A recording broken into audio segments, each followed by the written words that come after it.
Dewan Perwakilan Rakyat Daerah DPRD Kota Metro menggelar rapat paripurna penyampaian SK DPRD Kota Metro tentang rekomendasi atas laporan keterangan pertanggungjawaban LKPJ Wali Kota Metro tahun 2023 yang berlangsung di ruang sidang DPRD Kota setempat pada Rabu tanggal 3 Juli tahun 2024. Kami nyatakan dibuka dan terbuka untuk umum. Dalam rapat tersebut, Ancelia Hernani Wakil Ketua Komisi 2, ditunjuk untuk membacakan rekomendasi terkait LKPJ Wali Kota tahun 2023. Rekomendasi atas laporan keterangan pertanggungjawaban Wali Kota Metro tahun anggaran 2023. 1. Bidang pendapatan.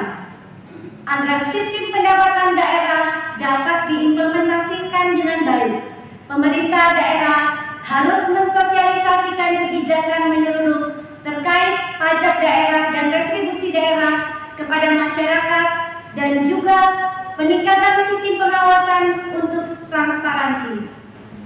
Untuk lebih meningkatkan kepatuhan terhadap pendapatan daerah, pemerintah daerah agar dapat melibatkan penegak hukum.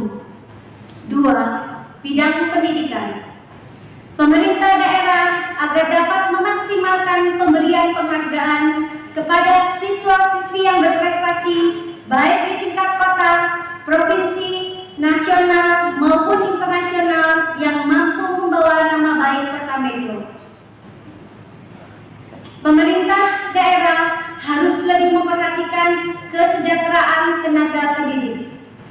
Untuk meningkatkan kualitas SDM tenaga pendidik, pemerintah daerah agar dapat memberikan beasiswa kepada tenaga pendidik dan siswa serta mahasiswa berprestasi. Pembebasan iuran komite sekolah harus menjadi perhatian pemerintah daerah.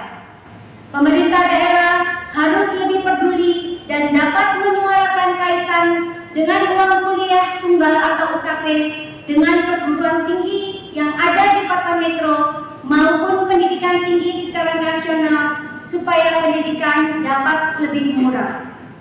3. Bidang kesehatan.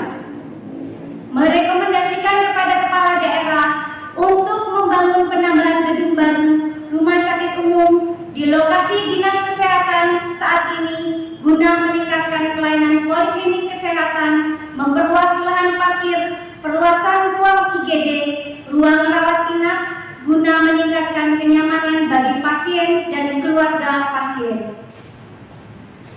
Pemerintah daerah harus meningkatkan perhatian dengan alokasi anggaran untuk meningkatkan pelayanan, kualitas SDM, tenaga kesehatan, dan peningkatan sarana dan prasarana rumah sakit umum Sumber Sari Bantu sebagai syarat pemenuhan persyaratan BPJS, peningkatan kenyamanan bagi pasien, dan untuk lebih meningkatkan pendapatan asli daerah. Pemerintah daerah harus dapat memperhatikan kembali terkait pemberian THR bagi THR rumah sakit yang menggunakan dana BLUT agar pelaksanaannya disesuaikan dengan peraturan dan perundang-undangan yang berlaku. Pemerintah daerah harus segera menyelesaikan aset puskesmas pembantu Yosorejo yang menggunakan lahan bukan milik pemerintah daerah dan belum selesai sampai dengan saat ini. Pemerintah daerah harus meningkatkan pencegahan stunting. 4. Bidang PU dan penataan ruang.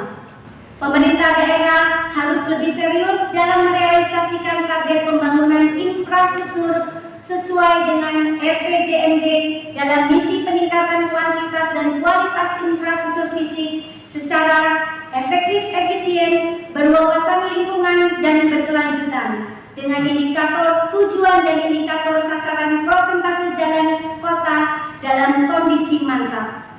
Juga dalam penanganan menjadi metro jalan mulus harus dievaluasi karena kenyataannya justru mengalami kemunduran. Untuk itu, pemerintah daerah agar mengalokasikan minimal 30% dari APBD untuk penanganannya. Kepala daerah harus lebih serius terkait pembangunan dan pemeliharaan jalan bukan hanya untuk memenuhi kuantitas, namun jumlah dan panjang jalan yang dibangun belum sepenuhnya memenuhi kualitas yang baik karena banyak ruas jalan yang baru diperbaiki, akan tetapi sudah rusak kembali dapat menjadi skala prioritas. Pemerintah daerah harus segera mengkoordinasi dengan Balai Besar Provinsi untuk melakukan normalisasi anak-anak sungai yang ada di Kota Metro. Dalam penganggaran, dalam penanganan dan antisipasi banjir harus lebih diprioritaskan untuk lebih ditingkatkan oleh pemerintah daerah mewujudkan program Metro Bebas Banjir. Maka dengan demikian acara rapat paripurna DPRD Kota Metro telah kita selesaikan.